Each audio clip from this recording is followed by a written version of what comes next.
Потенциал Алроса стартовал. Молодым специалистам выпал шанс представить свои проекты топ-менеджменту компании. Вторая жизнь для автозапчастей. Художник из Ленска делает скульптуры из металла. Главное сердцем не стареть. 93-летняя жительница Тайваня увлекается нетипичным для своего возраста хобби.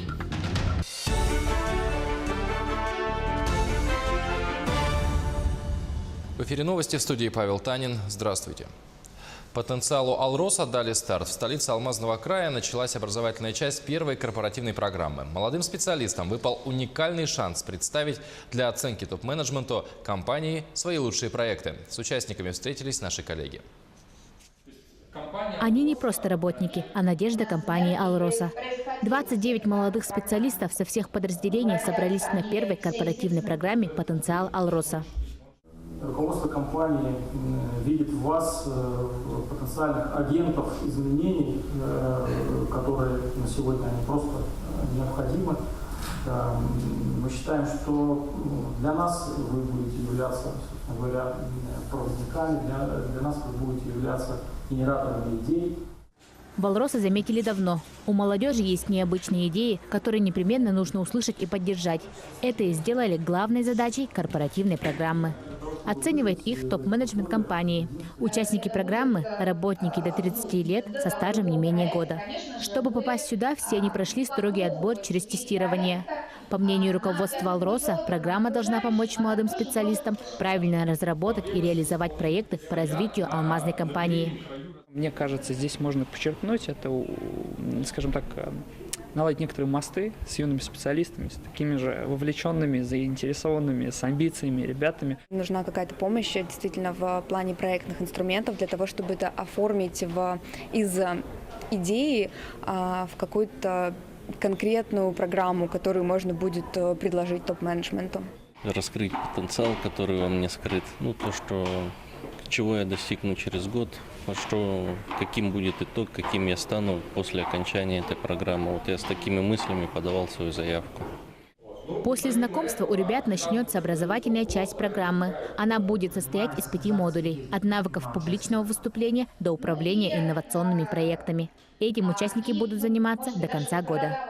Очень много усилий понадобится именно по изменению самих себя, по воспитанию привычки критически смотреть на то, что вы делаете каждый день, по поиску ресурсов, которые бы помогли вам продвигать идеи.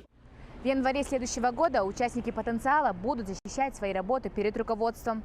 После лучшие проекты примут на рассмотрение и внедрят в работе алмазной компании. А участники войдут в кадровый резерв «Алроса». Марфа Яковлева, Антон Каханский, телеканал «Алмазный край». Общежития СФФУ готовы к новому учебному году. Заселение студентов начнется предположительно 25 августа. Жильцов ожидают отремонтированные комнаты. Также рабочие за лето покрасили фасады, провели ремонт в коридорах и холлах и заменили санузлы. Для жильцов кампуса предусмотрено 5700 мест, из них около 900 получат первокурсники. Кроме того, в этом году вуз планирует открыть еще один жилой корпус в Якутске. Он расположится на улице Губина. В прошлом году плата за проживание составляла порядка в среднем 1200 рублей для каждого студента. Но хочу заметить, что в каждом общежитии размер платы за проживание по отдельности. И помимо этого существуют технологии предоставления скидок. Те студенты, которые являются детьми из малоимущих семей, они, если предоставляют справку о получении госсоцстипендии, они оплачивают 504 рубля. В этом году, ожидаются изменения. Приказ согласовывается. В центре Якутска ученые берут пробы земли на наличие бацилл сибирской язвы. Объектом исследования стал участок, который окружают улицы Белинского, Каландрашвили, Аюнского и Петровского. Причина исследования в том, что на этом месте планируют строительство сквера будущих поколений. Для того, чтобы поднимать почвы из глубин, необходимо проведение экспертизы. На всякий случай. Это регламент такой. Если оно вошло в перечень сибирязвенных захоронений, а есть такой кадастр, и там это место есть, то, соответственно, чтобы предпринимать какие-то мероприятия с подъемом почвы, они обязательно должны провести экспертизу о наличии этого возбудителя. Это определенный установленный порядок на сегодняшний день. Люди с ограниченными возможностями здоровья теперь смогут получать бесплатные консультации по юридическим вопросам. Помощь окажут в аппарате уполномоченного по правам человека. Соглашение об этом подписали сегодня представители организации людей с инвалидностью «Движение без барьеров». Такого рода человек с инвалидностью на коляске пришел получать услуги платные у частных предпринимателей. И, так скажем, он из-за того, что не было пожарной таблички «Выход», человек в темноту заехал и упал. И тем самым себе сломал таз. Например, они нам подсказывают, кто должен, куда мы должны обратиться, кто несет ответственность административную, либо уголовную, либо муниципальная административная комиссия должна оштрафовать. Вот в таком роде они нас направляют. Граждане России смогут снимать с миграционного учета иностранцев, не предупреждая их об этом. Достаточно лишь уведомить власти в электронной форме, в письменном виде или через МФЦ. Соответствующий закон вступил в силу сегодня. Об этом сообщает «Парламентская газета». До этого для физических и юридических лиц снять с учета мигрантов было сложно и возможно только в случае смерти, выезда за границу или фиктивной постановки на учет. Говоря о статистике, по данным вице-спикера Госдумы Ирины Яровой, в 2017 году в России зафиксировали 15 миллионов 700 тысяч фактов постановки на миграционный учет, а за 7 месяцев текущего года отмечается прирост на 1 миллион. В Хангаласском районе завершила свою работу Сахакарейская летняя творческая школа. 10 дней 25 школьников из разных уголков республики изучали и практиковали различные техники изобразительного искусства. Изюминкой стали мастер-классы по рисованию от гостей из Южной Кореи. На закрытии побывала наш корреспондент Виолетта Засимова. Сахакарейская летняя творческая школа была организована на базе технопарка Актемского научно-образовательного центра.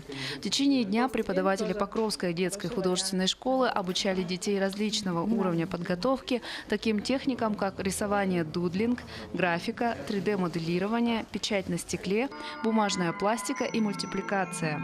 Также школьники постигли загадочные техники рисования Южной Кореи. Например, они обучали рисованию на полотне, не на полотне, а ткани. На самом деле это очень тонкая работа. Если что-то не так сделаешь, то весь рисунок будет очень плохим, как минимум. Мне очень понравился урок каллиграфии. Я его отметила как один из самых любимых. Вот на моем бейджике можно как раз увидеть каллиграфию, то есть тут написано мое имя Алиса на корейском с использованием каллиграфии. Гости из Южной Кореи – это 2 преподавателя и 3 студента Института постдипломного образования университета Кёнхи из города Сеул. Они с собой привезли свои материалы, краски, атрибутики и так далее и тому подобное. Все дети работали только именно с материалами со стороны Кореи. Это было очень интересно. Оказывается, в корейской школе государство обеспечивает для проведения уроков свои материалы, краски и так далее и тому подобное. А если их нет, значит, преподавателям выдаются деньги для того, чтобы они закупили то, что нужно. В последний день работы творческой школы между администрацией Хангаласского улуса и южнокорейцами был подписан меморандум о взаимопонимании, который гласит, что стороны намерены развивать сотрудничество в области художественного образования и других гуманитарных сферах. Несмотря на то, что здесь якутским детям не хватает расходного материала, не хватает качественных красок и тому прочее, уровень детей очень высокий. Дети, которые собрались в рамках летней школы, очень творческие, креативные. Завершилась работа лагеря самодеятельным концертом от детей и вручением гостям из Южной Кореи на память сувениров и рисунков. Виолетта Засимова, Федор Тарасов, Хангаласский улус. Творчеством похвастаться может и Ленск. Скульптуры из подшипников, тормозных дисков и прочих комплектующих ходовой системы автомобиля. В таком стиле работает ленский художник Алексей Цидяков. Подробности далее. Кисть этого художника раскалена до 4000 градусов. Электродом мастер сваривает пазл будущего панно. Сварщик по образованию, художник по призванию и по духу. Алексея Цидякова вдохновляет блеск металла. То, что могло стать металлоломом, для него материал для творчества. Пол в мастерской завален коленвалами, тормозными дисками, корзинами сцепления, суппортами, электродвигателями и еще прочими комплектующими ходовой части автомобиля. Видавший виды автозапчасти мужчина собирает со всей округи. После замены деталей с автомобилей, когда старые снимаются, новые устанавливаются, ну, само собой, они потом подвергаются утилизации. Вот. Ну, я тут езжу по СТО и собираю их для того, чтобы потом их соединять и получалась скульптура.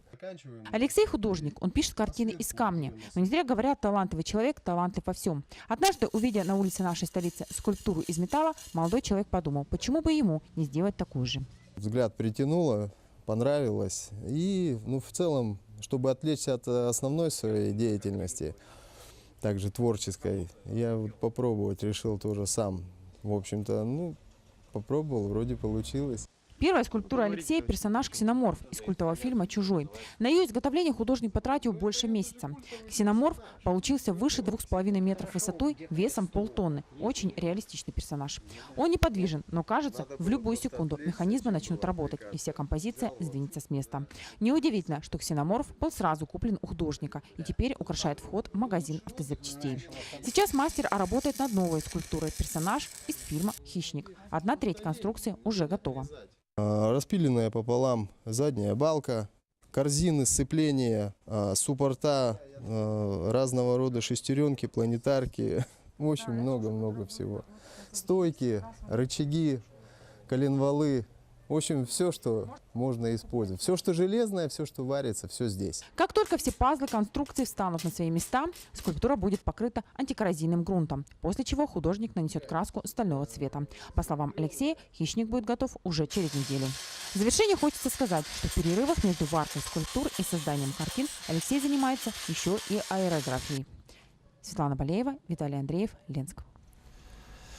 Впервые в национальном парке Ленские столбы прошла свадьба. Сандара и Александр Чемизовы связали себя узами брака на берегу реки Лена у подножья Величественных гор.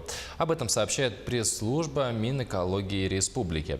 По словам молодоженов, сначала эта идея казалась неосуществимой, но если постараться, можно сделать все. Небольшая свадьба из 40 человек стала первой в истории национального парка Ленские столбы. 93-летняя жительница Тайваня занимается нетипичным для своего возраста хобби. Она летает на параплане, рассказывает Татьяна Громова. На юго-востоке Тайваня, в окрестностях города Тайдун, расположены высокие скалы и широкие травянистые долины. Это идеальные условия для параглайдинга. Ву Рюлинь исполнилось 93 года, но вместо того, чтобы сидеть дома у телевизора, она наслаждается полетом. Компания, организующая прокат, призналась, что Ву – самый возрастной их клиент. А местное телевидение предполагает, что на острове вообще нет парапланеристов старше. Хозяин компании уверяет, что в этом занятии возраст не имеет особого значения. От 2 лет до 90. Если вы в добром здравии, вы можете прийти и полетать. А сама Ву говорит, что готова кататься и после 100. Ей уже обещали, что это будет бесплатно. К этому часу у меня все новости. Оставайтесь с нами.